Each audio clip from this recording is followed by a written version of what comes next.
Existem momentos na vida que dividem nossa existência em antes e depois. O meu aconteceu num domingo de maio, no jardim da casa que eu havia comprado para meu filho, cercada pela família que eu sustentava, segurando uma xícara de R$ 9,99, enquanto assistia outra mulher receber presentes de R$ 15.000. Me chamo Beatriz, tenho 67 anos, e essa história precisa ser contada, porque talvez ajude outras mães a entenderem quando é hora de parar de dar e começar a se valorizar. Naquele domingo, acordei animada. Era Dia das Mães, e pela primeira vez em anos, Gabriel havia organizado um almoço especial. Ou pelo menos era isso que eu pensava. Coloquei meu vestido azul favorito, aquele que ele sempre dizia que ficava lindo em mim, e saí de casa com o coração cheio de expectativa. Aos 67 anos, depois de tanto sacrifício, eu merecia ser celebrada, não é mesmo? Quando cheguei à casa deles, a casa que eu havia financiado quando eles se casaram 5 anos atrás, encontrei o jardim decorado com flores caras e uma mesa posta para 12 pessoas. Patrícia me recebeu com um sorriso que não chegava aos olhos, e Gabriel me abraçou rapidamente antes de voltar sua atenção para Célia, sua sogra, que chegava naquele momento vestida como se fosse a rainha da festa. "Beatriz, que bom que você chegou", disse Patrícia, mas sua voz soava mais como quem cumpre uma obrigação do que como quem recebia a mãe do marido. "Sente-se ali", indicou uma cadeira na lateral da mesa, longe da cabeceira onde Célia já estava sendo acomodada como a convidada de honra. Célia usava um vestido verde esmeralda que eu nunca havia visto, claramente caro, e joias que brilhavam sob o sol da tarde. Seus cabelos estavam perfeitamente arrumados, como se tivesse saído de um salão de beleza. Ela me cumprimentou com aquele sorriso falso que eu já conhecia bem. "Oi, Beatriz. Que vestido interessante", disse, e eu percebi o tom de desaprovação disfarçado. Gabriel estava radiante, correndo de um lado para outro, organizando os detalhes do almoço. Ele parecia mais animado do que eu o havia visto em anos. "Mãe, senta aí que já vamos começar", disse ele, indicando minha cadeira sem nem me olhar direito. Sua atenção estava completamente focada em Célia, perguntando se ela estava confortável, se precisava de alguma coisa, se a comida estava do seu agrado. Observei tudo aquilo com uma pontada no peito. Quando foi a última vez que ele se preocupou tanto comigo? Quando foi a última vez que ele me olhou com aquele carinho que agora dedicava à mãe da esposa? Durante o almoço, Célia foi o centro das atenções.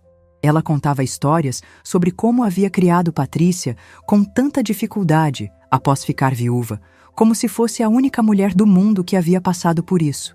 Eu também havia criado Gabriel sozinha, mas ninguém parecia se lembrar disso. Quando ela mencionava seus sacrifícios, todos escutavam com atenção e admiração. Quando eu tentava compartilhar alguma memória, a conversa logo mudava de assunto. "Dona Célia", dizia Gabriel, "a senhora é um exemplo de força e determinação." Ele falava com ela do jeito que eu sonhava que ele falasse comigo. Com respeito, com admiração, com carinho genuíno. Patrícia também participava do teatro. "Mamãe sempre foi nossa heroína", dizia ela, segurando a mão de Célia. "Tudo o que somos hoje devemos a ela." Essas palavras ecoavam no meu coração como um eco doloroso. Eu também havia sido heroína. Também havia sacrificado tudo por meu filho. Mas onde estava meu reconhecimento? Quando chegou a hora das sobremesas, Gabriel se levantou e bateu no copo com uma colher. "Pessoal, chegou o momento mais importante do dia", anunciou com um sorriso largo. "Hoje é o dia de homenagear essas duas mulheres maravilhosas que são as mães da nossa família." Meu coração acelerou. Finalmente, pensei. Finalmente ele ia me dar o reconhecimento que eu merecia.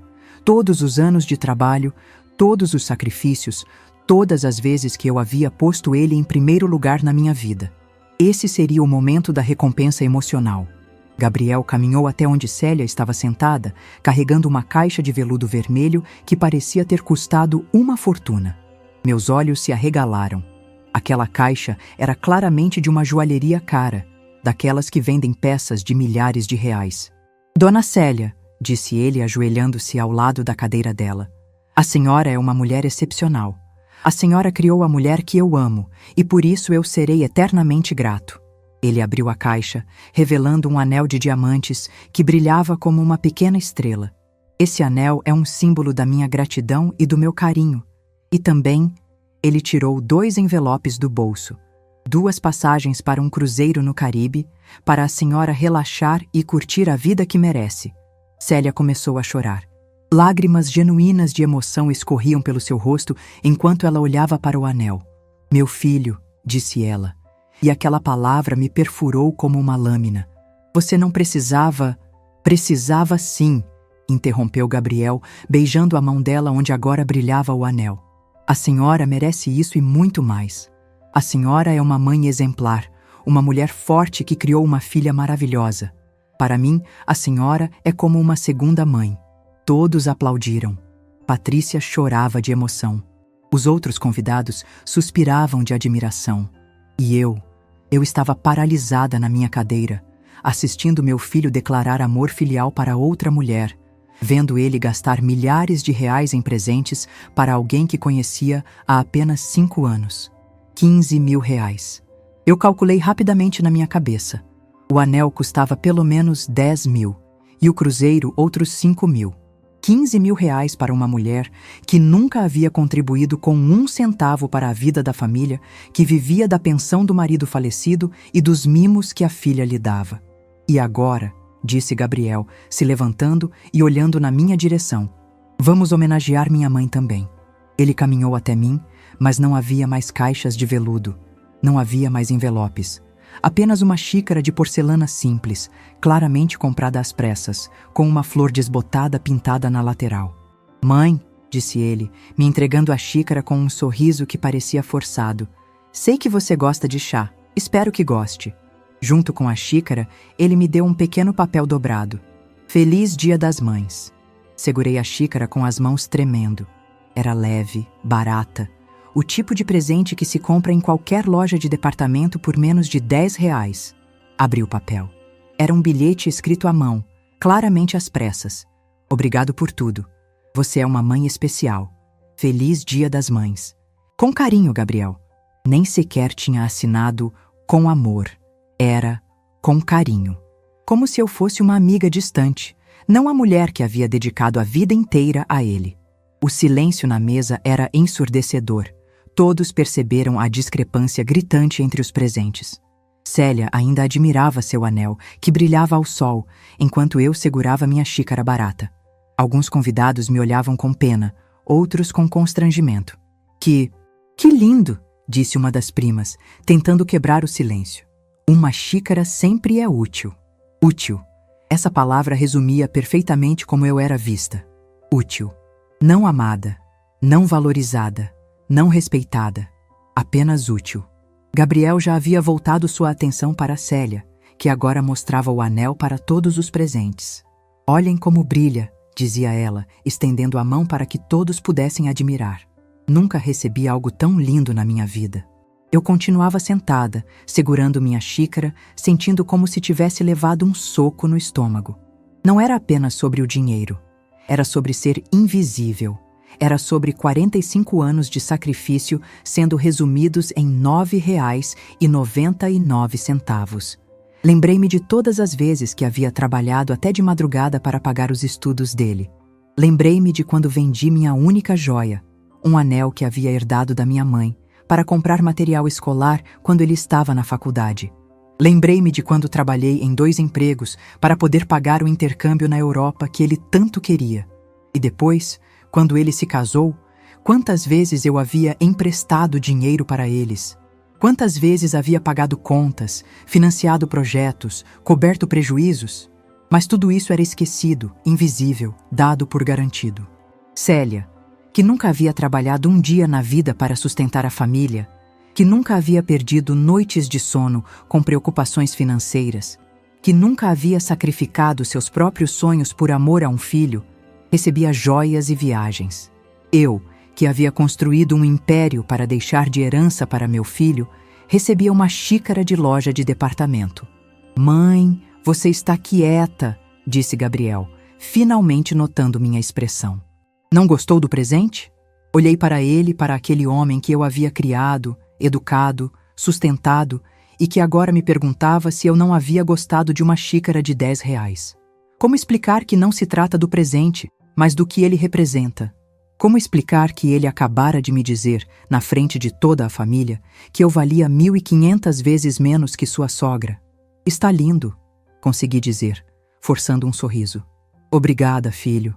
Mas por dentro, algo havia se rompido para sempre. Naquele momento, olhando para a xícara barata em minhas mãos, enquanto Célia exibia seu anel caríssimo, eu entendi uma verdade dolorosa. Eu havia me tornado invisível na vida do meu próprio filho. Pior que isso, eu havia me tornado uma fonte de recursos, não uma fonte de amor. O almoço continuou, mas eu estava ausente. Minha mente fervilhava com pensamentos que nunca havia permitido que viessem à tona. Quando foi que eu me tornei tão dispensável? Quando foi que meu valor se reduziu a quanto dinheiro eu podia dar? Quando me despedi, Gabriel me abraçou distraidamente. Obrigado por vir, mãe. A gente se fala na semana que vem. Não era um abraço de Dia das Mães. Era um abraço de despedida educada. Dirigi de volta para casa com a xícara no banco do passageiro, como se ela fosse uma bomba prestes a explodir. Quando cheguei, sentei na minha sala, a sala que eu havia mobiliado com tanto carinho, e olhei para aquela xícara por horas. Naquele momento, eu soube que minha vida havia chegado a um ponto de ruptura. Não poderia mais viver sendo invisível, sendo útil apenas quando convinha. Aos 67 anos, era hora de descobrir quem eu era, além de ser a mãe de Gabriel. Era hora de tomar a decisão mais importante da minha vida. Permiti que as memórias viessem à tona. Memórias que eu havia enterrado sob camadas de trabalho, sacrifício e esperança de que um dia seria reconhecida pelo que realmente fiz. Tudo começou quando Gabriel tinha apenas 8 anos. Lembro-me como se fosse ontem daquela manhã de setembro de 1989, quando acordei e encontrei apenas um bilhete na mesa da cozinha. Beatriz, não posso mais. Preciso viver minha vida. Cuide do menino. Assinado, Roberto. Roberto, meu marido de 10 anos, o pai do meu filho, havia simplesmente desaparecido durante a madrugada. Levou suas roupas, seus documentos e deixou para trás um menino de 8 anos e uma mulher de 31 anos que não tinha a menor ideia de como iria sustentar uma família sozinha. Naquela época, eu trabalhava meio período como costureira em uma pequena confecção. Ganhava pouco, mas era o suficiente para complementar a renda de Roberto. Agora, de repente, era minha única fonte de renda e não chegava nem perto do que precisávamos para sobreviver. Gabriel chorou por semanas perguntando pelo pai. Quando o papai vai voltar, mãe? Essa pergunta me despedaçava por dentro, mas eu sempre respondia: não sei, meu amor, mas a mamãe está aqui e sempre vai estar. Nos primeiros meses, quase perdemos a casa. Roberto havia deixado contas em atraso e eu não sabia nem por onde começar. Lembro-me de uma noite específica, quando Gabriel estava dormindo, e eu estava na cozinha calculando e recalculando as contas em pedaços de papel. Não importava como eu fizesse a matemática. O dinheiro não era suficiente. Foi nessa noite que tomei uma decisão que mudaria nossas vidas para sempre. Peguei minha máquina de costura e comecei a trabalhar em casa, aceitando qualquer serviço de costura que aparecesse. Reformar roupas, fazer bainhas, consertar rasgos. Comecei a trabalhar até às 3 da manhã. Depois levantava às 6 para preparar Gabriel para a escola e ir trabalhar na confecção. Mãe, você não dorme mais? Me perguntou Gabriel uma manhã, vendo-me com os olhos vermelhos de cansaço. Durmo sim, meu amor. A mamãe só está trabalhando um pouquinho mais para a gente ter uma vida melhor. Mas dormir, eu quase não dormia. Foram anos de 3, 4 horas de sono por noite. O negócio de costura em casa começou a crescer. Boca a boca, uma vizinha indicava para outra, e logo eu tinha mais trabalho do que conseguia dar conta. Foi quando percebi que talvez houvesse uma oportunidade ali. Quando Gabriel completou 14 anos, em 1995, eu tinha conseguido juntar dinheiro suficiente para alugar um pequeno espaço comercial. Abri minha primeira loja de costura, Ateliê Beatriz. Era um espaço minúsculo, com apenas 2 máquinas de costura e uma mesa de corte, mas era meu. Mãe, você vai ter uma loja de verdade? Perguntou Gabriel, animado.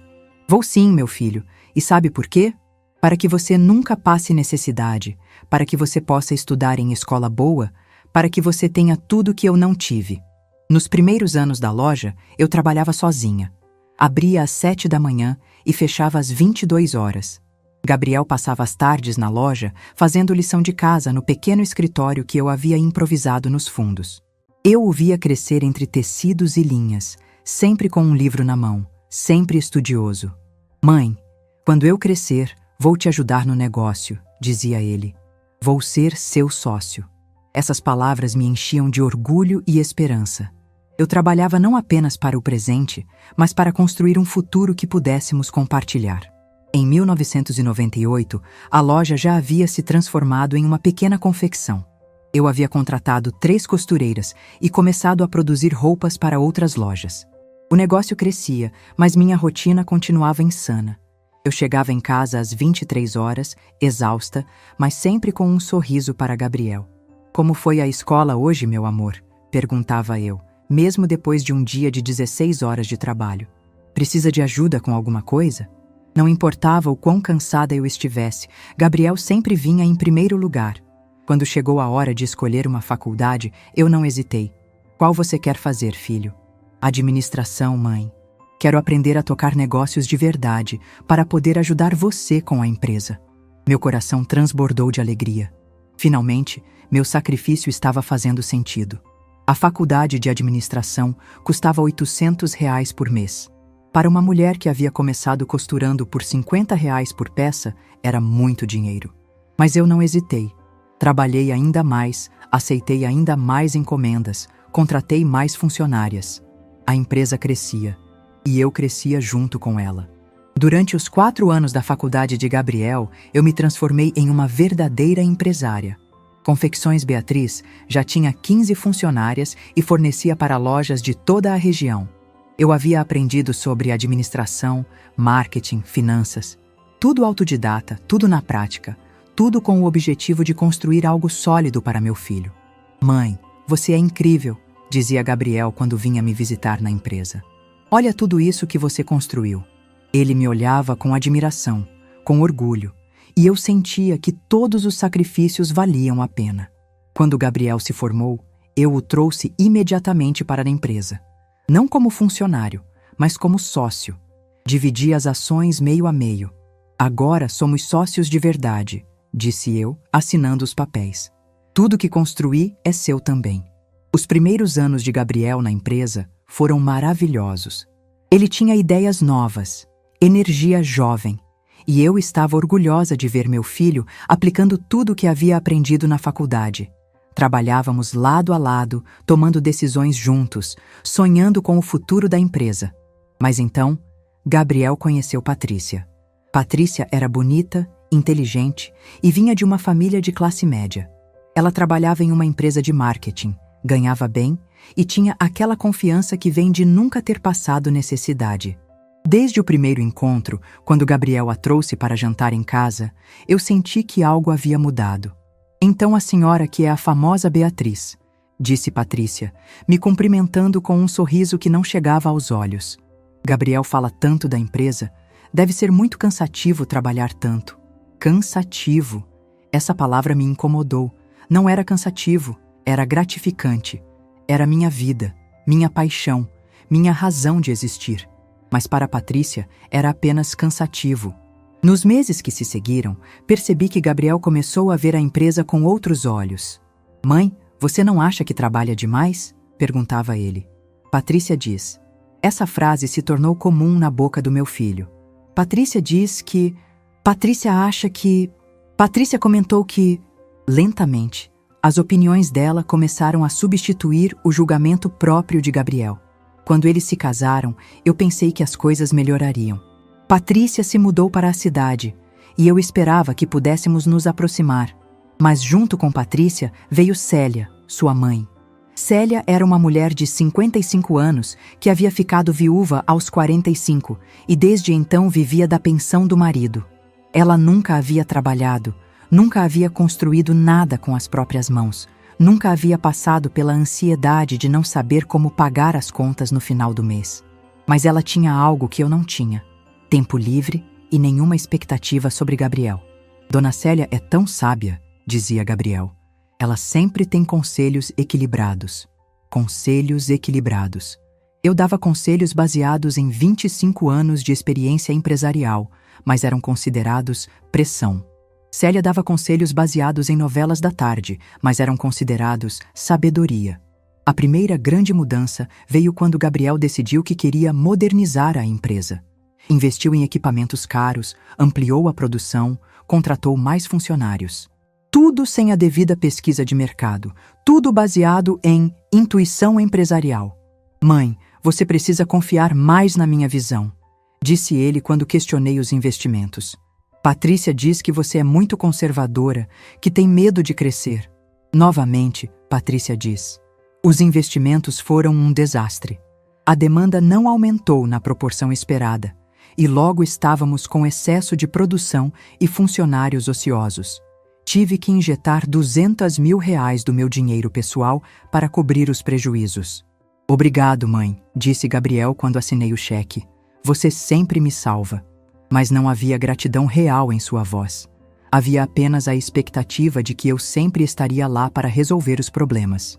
Em 2019, foi o restaurante. Gabriel decidiu que queria diversificar os negócios e abriu um restaurante no centro da cidade.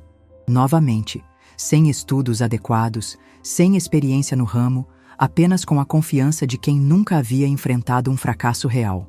Célia acha que é uma excelente ideia, disse Gabriel quando me contou sobre o restaurante. Ela diz que eu tenho tino para negócios. Célia, que nunca havia tocado um negócio na vida, agora era consultora empresarial. O restaurante durou 8 meses, mais R$180 mil do meu dinheiro pessoal foram para cobrir as perdas. Dessa vez, Gabriel nem me agradeceu direito. Essas coisas acontecem no mundo dos negócios, disse ele, como se fosse uma fatalidade inevitável, não uma consequência de decisões mal tomadas. Mas o pior ainda estava por vir. Em 2021, Gabriel se envolveu em um esquema de investimento que prometia retornos impossíveis. Contra todos os meus conselhos, ele investiu R$300 mil da empresa. Quando descobriu que era uma pirâmide financeira, já era tarde demais. Mãe, preciso da sua ajuda, disse ele chorando no meu escritório. Se você não me emprestar o dinheiro, vamos perder tudo. Emprestar. Essa palavra me doeu. Não era empréstimo, era doação. Ele nunca havia devolvido 1 centavo dos empréstimos anteriores. Mais R$300 mil. Dessa vez, eu coloquei uma condição. Gabriel, esse é o último grande erro que posso cobrir. A partir de agora, todas as decisões importantes da empresa passam por mim. Ele concordou, mas eu sabia que era apenas por desespero. Durante todos esses anos, Célia continuou sendo a sogra perfeita. Ela nunca questionava as decisões de Gabriel, nunca cobrava responsabilidade, nunca exigia explicações. Quando ele perdia dinheiro, ela dizia: "Não se preocupe, meu filho, isso é normal nos negócios." Quando eu cobrava responsabilidade, ela murmurava para Patrícia: "Sua sogra é muito controladora." Patrícia, por sua vez, desenvolveu uma habilidade impressionante para gastar o dinheiro que eu injetava na empresa. "Gabriel, precisamos renovar os móveis da casa", dizia ela. "Gabriel, minha mãe precisa de uns cuidados médicos especiais." Gabriel, vi um carro lindo que seria perfeito para nós. E Gabriel, sempre ansioso para agradar, sempre encontrava um jeito de tirar dinheiro da empresa para atender aos pedidos da esposa. "É só um empréstimo temporário", dizia ele. "Quando as coisas melhorarem, eu reponho." Mas as coisas nunca melhoravam. A empresa estava estagnada, vivendo dos contratos antigos que eu havia conquistado, sem crescimento real, sem inovação verdadeira. Gabriel havia se tornado mais um administrador do que um empresário, mais um distribuidor de dinheiro do que um criador de riqueza. E durante todos esses anos, eu continuava trabalhando como se fosse uma funcionária da minha própria empresa. Chegava primeiro, saía por último, resolvia os problemas mais difíceis, tomava as decisões mais importantes. Mas quem recebia os créditos? Gabriel. Quem era visto como o empresário de sucesso? Gabriel. Quem era admirado por Célia como um homem de negócios? Gabriel. Eu havia me tornado invisível na empresa que eu mesma havia construído. Pior ainda, eu havia me tornado invisível na vida do filho que eu havia criado. Ele só me via quando precisava de dinheiro. Só me procurava quando havia problemas para resolver. Só me valorizava quando eu estava assinando cheques.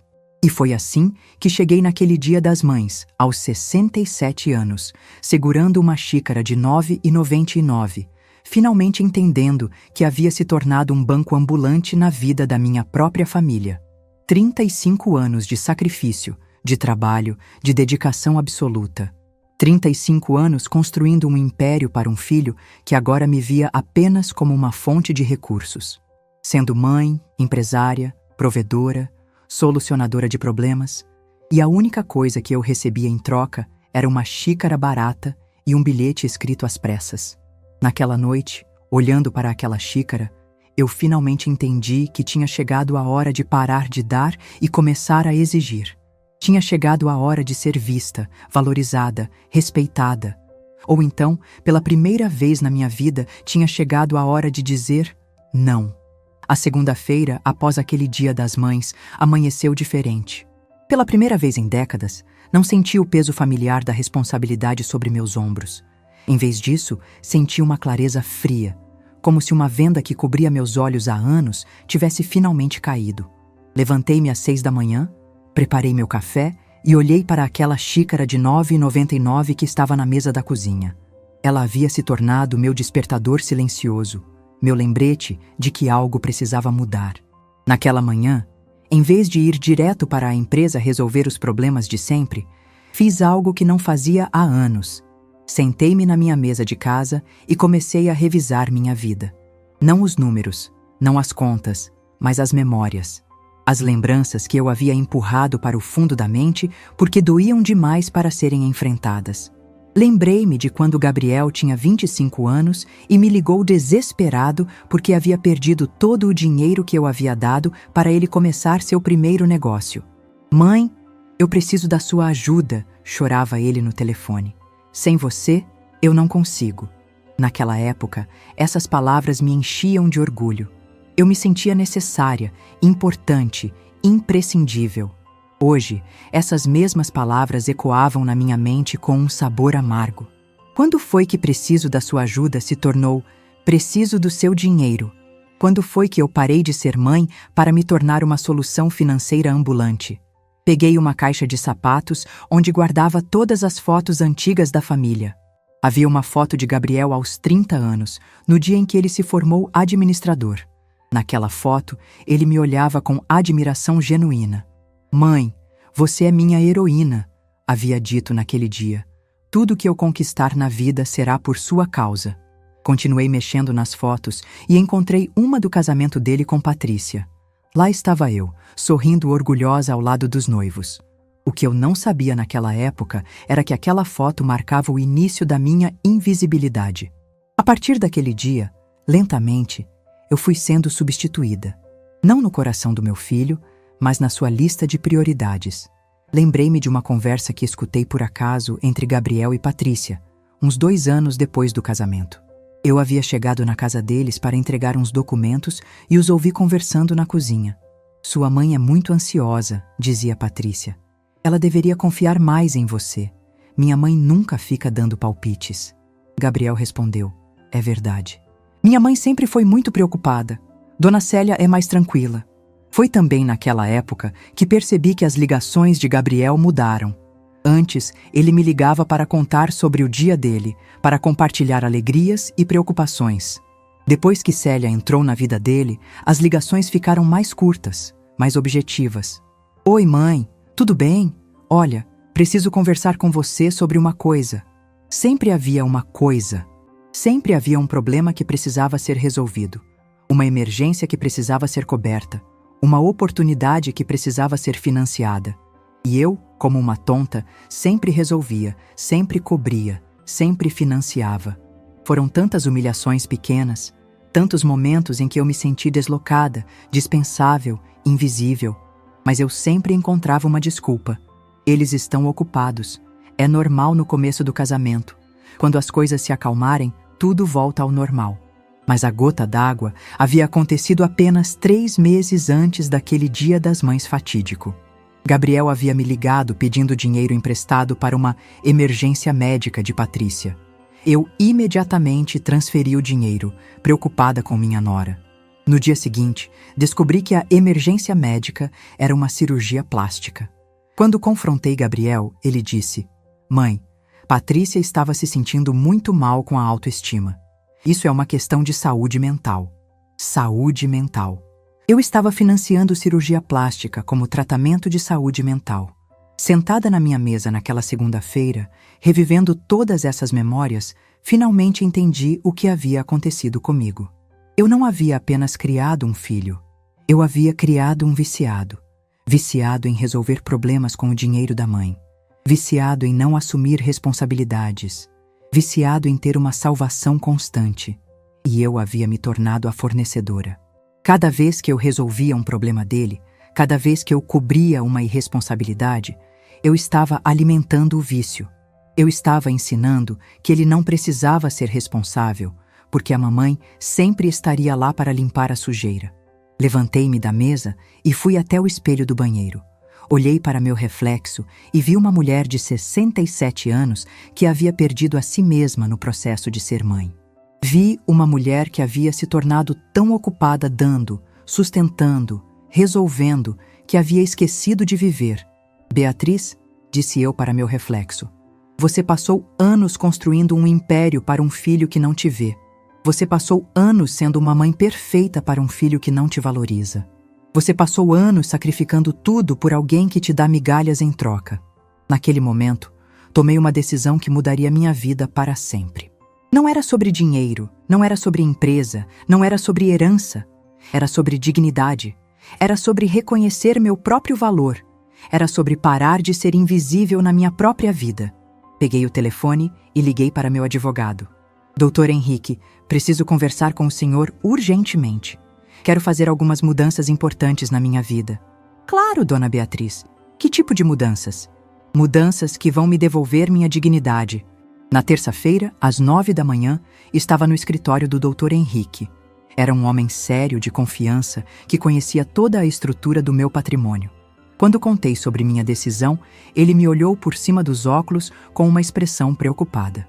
"Dona Beatriz, a senhora tem certeza? Vender a empresa é uma decisão muito radical." "Dr. Henrique, eu nunca tive tanta certeza de alguma coisa na minha vida. Preciso que o senhor prepare todos os documentos para a venda. Quero que seja rápido e definitivo." Ele suspirou e começou a anotar. "Vou preparar os papéis, mas isso vai levar alguns dias. A senhora precisa avisar o Gabriel?" "Não preciso avisar nada. Ele que descubra." Saí do escritório do advogado com uma sensação estranha. Era como se estivesse pulando de um penhasco, sem saber onde ia cair, mas sabendo que qualquer lugar seria melhor do que onde estava. Na quarta-feira, fui ao banco. Não para pedir empréstimo, não para resolver problemas de outros, mas para cuidar de mim mesma. Transferi todo o dinheiro das contas conjuntas para uma conta que apenas eu controlava. Cancelei todos os cartões de crédito adicionais que havia dado para Gabriel e Patrícia ao longo dos anos. A gerente do banco, Dona Márcia, me conhecia há décadas. "Beatriz, está tudo bem? Essas mudanças são muito drásticas." "Está tudo bem, Márcia. Aliás, está tudo bem pela primeira vez em anos." Quinta-feira chegou e Gabriel ainda não sabia de nada. Eu estava em casa, organizando meus documentos pessoais, quando ele ligou. "Mãe, o cartão de crédito da Patrícia foi recusado no supermercado. Você pode verificar o que aconteceu?" "Não foi erro, Gabriel. Eu cancelei todos os cartões." Houve um silêncio do outro lado da linha. "Como assim cancelou?" "Cancelei. Não vou mais pagar as contas de vocês." "Mãe, você está brincando, né?" Patrícia ficou constrangida no supermercado. "Não estou brincando, filho. E sobre o constrangimento, eu sei bem como é. Passei pelo meu no domingo passado." "Que constrangimento? Do que você está falando?" Era incrível. Ele realmente não entendia. "Gabriel, você me humilhou na frente de toda a família. Você deu um anel de 15 mil reais para a Célia e uma xícara de 10 reais para mim. Você achou que eu não senti?" "Mãe, não foi nada disso. Você está exagerando." "Não estou exagerando. Estou reagindo." Desliguei o telefone. 2 horas depois, ele estava na minha porta. Gabriel entrou na minha casa como um furacão. Vinha acompanhado de Patrícia, que estava visivelmente alterada. Beatriz, que loucura é essa? Você cancelou todos os nossos cartões? Não eram seus cartões, Patrícia. Eram meus cartões que vocês usavam. Mas a gente precisa deles. Temos contas para pagar. Então paguem com o dinheiro de vocês. Gabriel se jogou no sofá, passando as mãos pelo cabelo. Mãe, você não pode fazer isso. A gente tem compromissos financeiros. Compromissos que vocês assumiram contando com meu dinheiro, não contando com o trabalho de vocês. Não é verdade, disse Patrícia. A gente sempre trabalhou. Vocês sempre trabalharam, mas sempre gastaram mais do que ganhavam. E sempre contaram comigo para cobrir a diferença. Gabriel se aproximou de mim. Mãe, o que você quer? Que a gente faça. Diga o que você quer. Eu quero que vocês vivam com o dinheiro de vocês. Eu quero que vocês assumam suas responsabilidades. Eu quero que vocês me tratem como mãe, não como banco. Eles saíram da minha casa naquela tarde, e eu sabia que minha vida nunca mais seria a mesma. Pela primeira vez em décadas, eu não sabia o que esperar do futuro, mas eu sentia que estava vivendo minha própria vida, não a vida de outros. Na sexta-feira, a guerra escalou para um nível que eu nunca imaginei que chegaria. Eram 7 da manhã quando meu telefone tocou. Era Célia, e sua voz estava carregada de indignação. A conversa foi breve, mas reveladora. Ela me acusou de crueldade, de abandono, de egoísmo. Usou todas as palavras que eu esperava ouvir de uma mulher que havia se acostumado a se beneficiar indiretamente do meu dinheiro durante anos. O que mais me chamou a atenção foi como ela falou sobre Gabriel. Ele é seu filho, você tem obrigação de ajudar. Obrigação. Essa palavra ecoou na minha mente durante horas. Célia realmente acreditava que eu tinha a obrigação de sustentar um homem de 44 anos apenas porque ele era meu filho. Quando desliguei o telefone, senti uma mistura de raiva e alívio. Raiva por finalmente ver a verdadeira face de Célia, aquela mulher que durante anos havia se apresentado como a sogra compreensiva e sábia. Alívio por entender que eu não estava louca, que realmente havia pessoas se aproveitando de mim. Naquela noite, sozinha em casa, fiz algo que não fazia há anos. Liguei para minha irmã Carmen, que mora em outra cidade. Precisava falar com alguém que me conhecesse desde sempre, alguém que pudesse me dar uma perspectiva diferente. Carmen, preciso te contar uma coisa que aconteceu. Contei toda a história para ela, desde a xícara de R$ 9,99 até as decisões que eu havia tomado. Carmen me escutou em silêncio, sem me interromper. Beatriz, disse ela quando terminei, eu estava esperando essa ligação há anos. Como assim? Eu estava esperando o dia em que você ia acordar e perceber que estava sendo explorada. Suas palavras me chocaram. Você achava que eu estava sendo explorada? Irmã, todo mundo da família achava, mas ninguém tinha coragem de te falar porque você parecia feliz bancando a vida do Gabriel. Carmen estava certa. Eu realmente me sentia importante sendo a salvadora constante. Havia confundido ser necessária com ser amada. Beatriz, você tomou a decisão certa. Gabriel precisa aprender a ser homem de verdade, não um eterno adolescente dependente da mãe. Dormi melhor naquela noite do que havia dormido em semanas. Ter o apoio de Carmen me deu uma força que eu não sabia que precisava. No domingo, exatamente uma semana depois daquele Dia das Mães terrível, Gabriel apareceu na minha porta. Estava sozinho, e sua aparência me chocou. Ele estava visivelmente abatido, com olheiras profundas, como se não tivesse dormido direito há dias. Nos sentamos na sala e, pela primeira vez em anos, conversamos de verdade. Não sobre dinheiro, não sobre problemas a serem resolvidos, mas sobre nós, sobre nossa relação, sobre o que havia acontecido ao longo dos anos.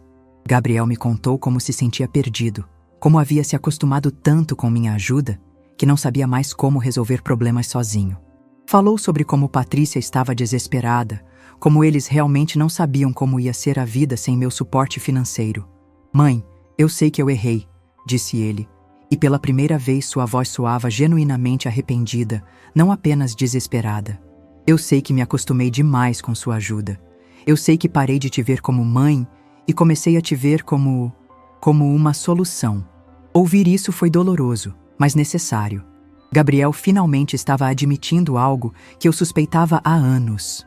Mas mãe, Eu não sei como fazer diferente. Eu não sei como a gente vai conseguir se virar sozinho. Vocês vão conseguir, respondi, porque vocês não vão ter escolha. E às vezes é exatamente isso que a gente precisa, não ter escolha. Gabriel me olhou com uma expressão que eu não via há décadas. Era a mesma expressão que ele tinha quando era criança e enfrentava um desafio difícil, medo misturado com determinação. Mãe, eu quero tentar. Eu quero tentar ser independente. Mas preciso que você me ensine como. Como assim? Preciso que você me ensine a viver com o dinheiro que eu ganho. Preciso que você me ajude a cortar gastos, a fazer orçamento, a ser responsável. Essa foi a primeira vez em anos que Gabriel me pedia ajuda para resolver um problema, não para que eu resolvesse o problema por ele. Posso te ensinar, disse eu, mas com uma condição. Você tem que prometer que vai seguir meus conselhos, mesmo que sejam difíceis. Mesmo que signifiquem mudanças drásticas na vida de vocês. Prometo. E outra coisa, você tem que me tratar como mãe, não como consultora financeira. Quero que você me ligue para saber como estou, que me convide para jantar, que me inclua na vida de vocês, não apenas quando precisar de conselho. Gabriel assentiu, e pela primeira vez em anos, vi lágrimas genuínas em seus olhos. Não lágrimas de desespero, mas lágrimas de reconhecimento. Mãe, eu sinto muito. Eu sinto muito por ter te tratado como tratei. Eu sinto muito por ter deixado que outras pessoas influenciassem minha opinião sobre você. Eu sinto muito por ter esquecido que você é minha mãe. Naquele momento, abracei meu filho sem sentir que era um abraço interesseiro. Era um abraço de filho para mãe, não de devedor para credora. Gabriel, eu não estou fazendo isso para te punir. Estou fazendo isso para te salvar. Para salvar nossa relação, para salvar sua dignidade, para salvar você de se tornar um homem dependente para sempre. Eu sei, mãe. Eu sei. Quando Gabriel saiu da minha casa naquela tarde, algo havia mudado entre nós. Não era a reconciliação completa, não era a volta ao normal. Era o início de uma relação nova, uma relação onde ele me via como pessoa, não como recurso. Naquela noite, sentei-me na minha sala e olhei para a xícara barata que ainda estava na mesa. Ela havia se tornado o símbolo da minha libertação, o objeto que havia desencadeado a mudança mais importante da minha vida. Peguei a xícara e fui até a cozinha preparar um chá. Enquanto a água esquentava, refleti sobre a semana que havia passado. Havia sido a semana mais difícil da minha vida, mas também a mais libertadora. Eu havia colocado minha dignidade acima da necessidade de ser necessária. Havia escolhido ser respeitada ao invés de ser explorada. Havia decidido que minha vida também importava, que meus sentimentos também tinham valor. No fundo do meu coração, eu sabia que a luta ainda não havia terminado. Mudar décadas de hábitos não acontece da noite para o dia. Mas pela primeira vez em anos, eu sentia que tinha uma chance real de ter uma relação saudável com meu filho. Uma relação onde eu era mãe, não banco. Uma relação onde eu era pessoa, não recurso. Uma relação onde eu era vista, não invisível. E isso, para mim, valia mais do que qualquer anel de diamante. 3 meses se passaram desde aquele domingo transformador. 3 meses que mudaram não apenas minha vida, mas a vida de toda a família. Estava sentada na varanda da minha casa nova, uma casa simples na cidade litorânea de Ubatuba, vendo o sol se pôr sobre o mar, quando me dei conta de que pela primeira vez em décadas eu estava vivendo para mim mesma. A decisão de me mudar havia sido espontânea. Na segunda-feira seguinte àquela conversa com Gabriel, acordei com uma sensação estranha de liberdade. Não tinha mais uma empresa para administrar, não tinha mais problemas financeiros de outros para resolver, não tinha mais que acordar pensando em como salvar alguém de suas próprias irresponsabilidades. Foi nessa segunda-feira que liguei para uma imobiliária em Ubatuba. Havia visitado a cidade uma única vez, anos atrás, em uma viagem de negócios, e me lembrava da sensação de paz que havia sentido caminhando pela praia. Quero comprar uma casa, disse para a corretora. Algo simples, com vista para o mar. A corretora ficou surpresa com minha pressa. Uma semana depois, eu estava assinando a escritura de uma casa de 2 quartos com uma varanda que dava diretamente para o mar. Custou muito menos do que eu esperava. o equivalente a 3 meses do que eu costumava gastar com Gabriel. Pela primeira vez, estava comprando algo apenas para mim, sem pensar em mais ninguém. A mudança foi libertadora. Escolhi apenas os móveis que realmente importavam, apenas as roupas que realmente usava, apenas os objetos que tinham significado real para mim. Deixei para trás décadas de acúmulo material, décadas de coisas compradas para impressionar outros ou para preencher vazios emocionais. Levei comigo apenas 3 coisas que tinham valor sentimental: o álbum de fotos da minha infância, a máquina de costura que havia sido minha companheira durante os primeiros anos de luta e a xícara de 9,99. Sim, a xícara veio comigo. Ela havia se tornado meu símbolo de libertação, meu lembrete diário de que eu tinha valor próprio. Nos primeiros dias em Ubatuba, senti uma estranha sensação de vazio. Não era tristeza, não era arrependimento. Era a sensação de quem havia passado décadas correndo e finalmente havia parado para respirar. Meu telefone quase não tocava. Minha agenda estava vazia. Pela primeira vez em décadas, eu não sabia o que fazer com meu tempo. Foi então que comecei a descobrir quem eu era, além de ser mãe, além de ser empresária, além de ser a solucionadora de problemas de outros. Comecei a fazer coisas que não fazia há anos. Ler livros por prazer, caminhar na praia sem pressa, conversar com estranhos sem objetivo comercial. Conheci Dona Mariana, minha vizinha de 75 anos, uma mulher viúva que havia se mudado para Ubatuba depois de criar 4 filhos. Você vai ver, me disse ela no primeiro dia. Aqui a gente aprende que a vida pode ser simples e feliz ao mesmo tempo. Dona Mariana se tornou minha primeira amiga em décadas. Não uma conhecida de trabalho, não uma mãe de amigo do meu filho, mas uma amiga genuína, alguém que me conhecia pelo que eu era, não pelo que eu podia dar. Nas nossas conversas diárias durante o café da manhã na praia, descobri que Dona Mariana havia passado por uma situação similar à minha. Criei 4 filhos sozinha, me contou.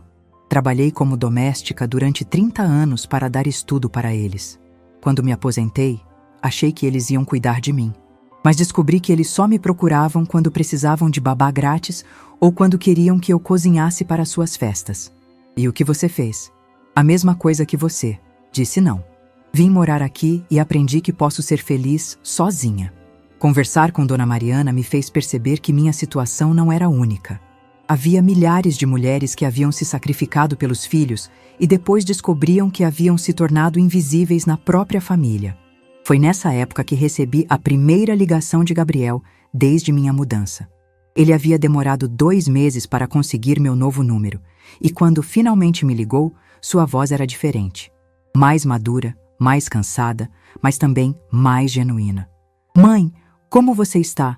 Estou preocupado. Ninguém consegue falar com você. Estou bem, Gabriel. Melhor do que estive em anos. Mãe, sobre tudo o que aconteceu, eu queria te pedir desculpas. De verdade. Foi a primeira vez em anos que Gabriel me pediu desculpas sem querer nada em troca. Não estava desesperado, não estava pedindo dinheiro, não estava tentando me convencer a mudar de ideia. Estava simplesmente reconhecendo que havia me tratado mal. Aceito suas desculpas, Gabriel, mas quero que você entenda que não estou fazendo isso para te punir. Estou fazendo isso para nós 2. Eu sei, mãe. Eu entendo agora. Ele me contou como havia sido difícil nos primeiros meses. Eles haviam tido que vender a casa cara e se mudar para um apartamento menor. Patrícia havia tido que voltar a trabalhar em tempo integral. Eles haviam cortado gastos drasticamente, cancelado planos, mudado completamente o estilo de vida. Foi muito difícil no começo, admitiu Gabriel. Patrícia chorou muito. Eu também. Mas sabe de uma coisa? Pela primeira vez em anos eu me sinto como um homem de verdade. Eu estou pagando minhas próprias contas, resolvendo meus próprios problemas. Ouvir isso me encheu de orgulho. Não o orgulho de quem resolve problemas alheios, mas o orgulho de quem vê um filho crescer e se tornar realmente adulto. E a Patrícia? Como ela está lidando com tudo? No começo ela ficou muito revoltada. Falava que você havia sido cruel, que você havia nos abandonado. Mas depois de alguns meses, ela começou a entender.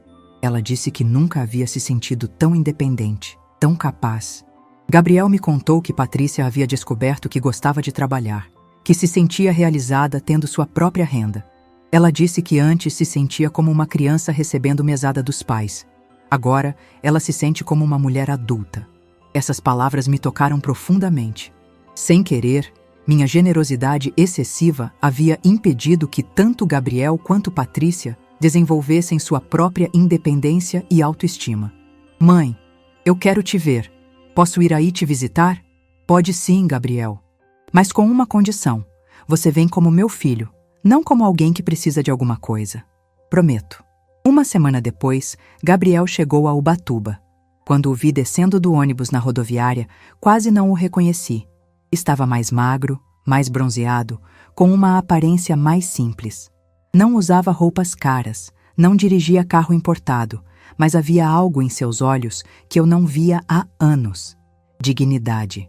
Passamos 3 dias juntos e foram os melhores dias que tivemos em décadas. Não falamos sobre dinheiro, não falamos sobre problemas, não falamos sobre o passado. Conversamos sobre a vida, sobre sonhos, sobre o futuro que ele estava construindo com suas próprias mãos. Gabriel me contou que havia começado a trabalhar como consultor em uma empresa pequena, ganhando bem menos do que ganhava quando eu o sustentava, mas sentindo-se muito mais realizado. Cada real que eu ganho é meu de verdade, disse ele. Não é dinheiro que alguém me deu, não é dinheiro que eu preciso devolver. É dinheiro que eu conquistei. Na última noite da visita, estávamos sentados na varanda vendo o mar quando Gabriel me disse algo que guardei no coração. Mãe, obrigado por ter me abandonado. Eu não te abandonei, Gabriel. Você me forçou a crescer. Você me obrigou a ser homem. Você me salvou de me tornar um eterno dependente. Naquele momento, entendi que havia tomado a decisão mais difícil, mas também a mais amorosa da minha vida. Às vezes, amar significa dizer não. Às vezes, amar significa forçar a pessoa a encontrar sua própria força. Quando Gabriel voltou para São Paulo, fiquei sozinha novamente, mas não me sentia solitária. Sentia-me completa. Pela primeira vez em décadas, eu tinha uma relação saudável com meu filho. Uma relação onde eu era mãe, não provedora.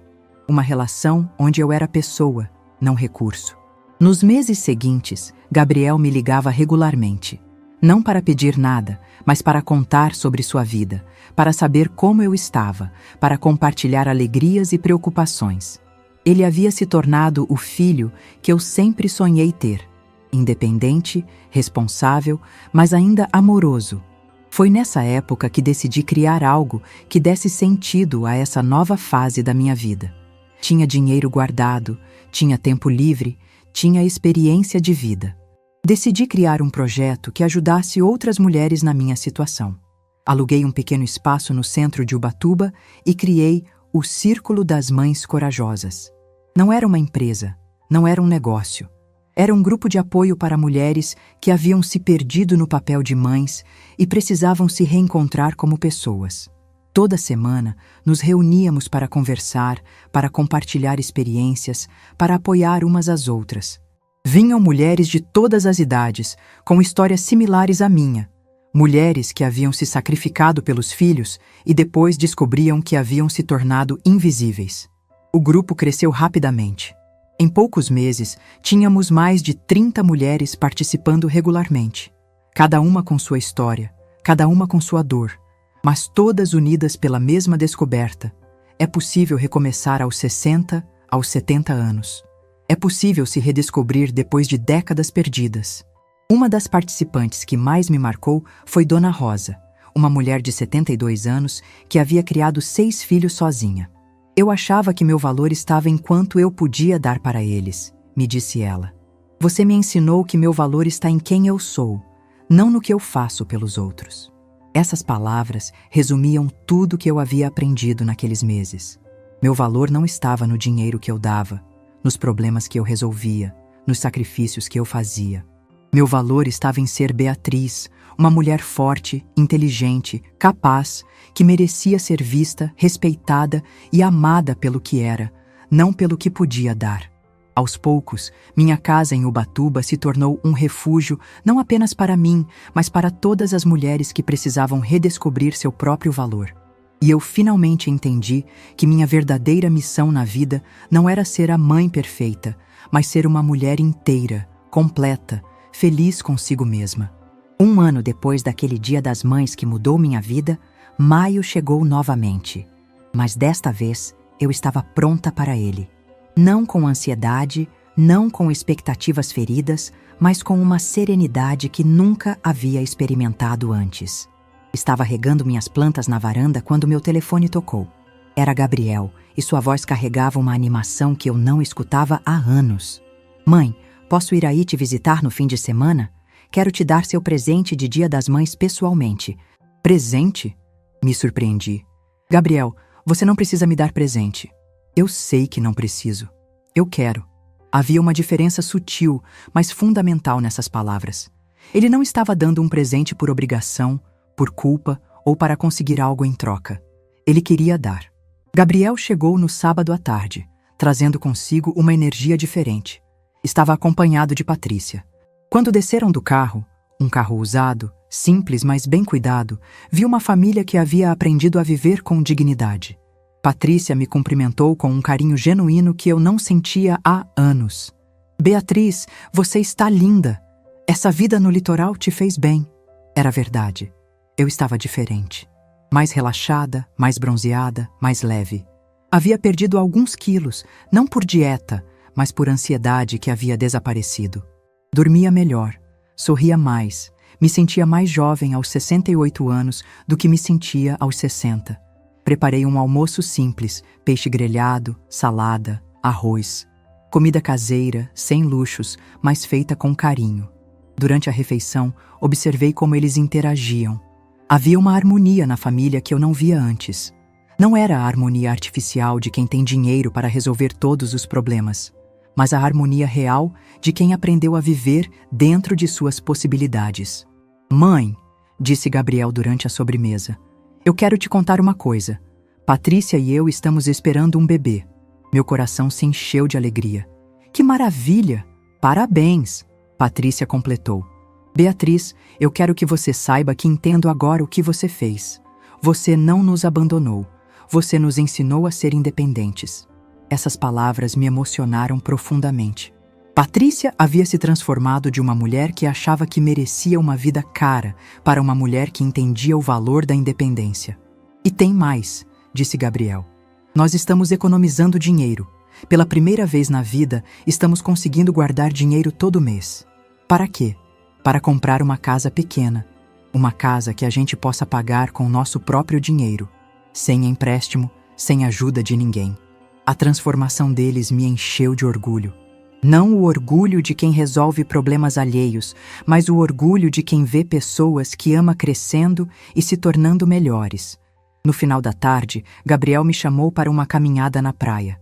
Mãe, disse ele finalmente, eu quero te pedir perdão. Não apenas pelas palavras, mas pelas atitudes. Eu quero que você saiba que você não criou um filho ingrato. Você criou um filho que demorou para amadurecer, mas que finalmente entendeu o valor de tudo que você fez. Gabriel, você não precisa se desculpar mais. Você já mostrou que mudou. Preciso sim. Preciso porque durante anos eu te tratei como se você existisse apenas para me servir. Preciso porque eu fiz você se sentir invisível na sua própria família. Paramos de caminhar e nos sentamos em uma pedra de frente para o mar. Gabriel tirou uma pequena caixa do bolso. Mãe, esse é seu presente de Dia das Mães. Não é caro, não é luxuoso, mas é verdadeiro. Abri a caixa e encontrei um pequeno pingente de prata com uma inscrição. Para a mulher que me ensinou a ser homem, com amor e gratidão, Gabriel. Segurei o pingente com as mãos tremendo. Não por causa do valor monetário, mas por causa do valor emocional. Era o primeiro presente que Gabriel me dava pensando em mim, não cumprindo uma obrigação social. Gabriel é lindo. Mãe, eu quero que você saiba que tudo que sou hoje eu devo a você. Não apenas ao dinheiro que você me deu, mas ao amor que você me deu. Não apenas aos problemas que você resolveu, mas às lições que você me ensinou. Naquele momento, olhando para o mar, com meu filho ao meu lado falando do coração, entendi que minha missão como mãe havia sido cumprida. Não quando eu o sustentava financeiramente, não quando eu resolvia seus problemas, mas quando ele aprendeu a andar com as próprias pernas. Gabriel, você quer saber uma coisa? Aquela xícara foi o presente mais importante que você me deu. Como assim? Porque foi ela que me acordou. Foi ela que me fez entender que eu merecia mais. Foi ela que me deu coragem para mudar minha vida. Gabriel sorriu. Então ela serviu para alguma coisa. Serviu para me libertar. Voltamos para casa quando o sol estava se pondo. Passamos a noite conversando, dividindo memórias boas do passado. Pela primeira vez em anos, me senti parte de uma família de verdade, não apenas a patrocinadora de uma família. No domingo de manhã, antes de eles voltarem para São Paulo, Gabriel me entregou uma carta. Mãe, eu escrevi isso para você. Quero que você leia depois que a gente for embora. Quando eles partiram, sentei-me na varanda com a carta nas mãos. Estava escrita à mão, com a caligrafia cuidadosa de quem queria que cada palavra fosse importante. Querida mãe, durante 44 anos, eu achei que você existia para me servir. Achei que seu papel era resolver meus problemas, pagar minhas contas, me salvar de meus erros. Nunca me perguntei como você se sentia. Nunca me preocupei se você estava feliz. Nunca pensei que você também tinha direito a uma vida própria. Você me criou tão bem que eu me tornei um homem que acreditava que merecia tudo sem ter que dar nada em troca. Hoje eu entendo que você não foi apenas minha mãe. Você foi minha heroína, minha inspiração, minha salvadora. Mas mais importante que isso, você foi a mulher corajosa que teve força para me forçar a crescer quando eu já estava velho demais para ser mimado. Obrigado por ter me abandonado quando eu mais precisava. Obrigado por ter escolhido sua dignidade quando eu não conseguia escolher a minha. Obrigado por ter me ensinado que amor verdadeiro às vezes significa dizer não. Você não é apenas minha mãe. Você é minha professora da vida, minha exemplo de coragem, minha inspiração de dignidade. Eu te amo não pelo que você pode me dar, mas pelo que você é. E o que você é extraordinário. Seu filho que finalmente aprendeu a ser homem, Gabriel. Chorei lendo aquela carta. Chorei de alívio, de alegria, de gratidão. Chorei porque finalmente meu filho me via como eu realmente era. Não como eu podia ser útil para ele. Hoje, tenho uma vida que nunca imaginei possível. Tenho uma casa simples, mas é minha. Tenho amigos verdadeiros que me amam pelo que sou, não pelo que posso dar. Tenho um trabalho que me realiza, ajudando outras mulheres a se redescobrir.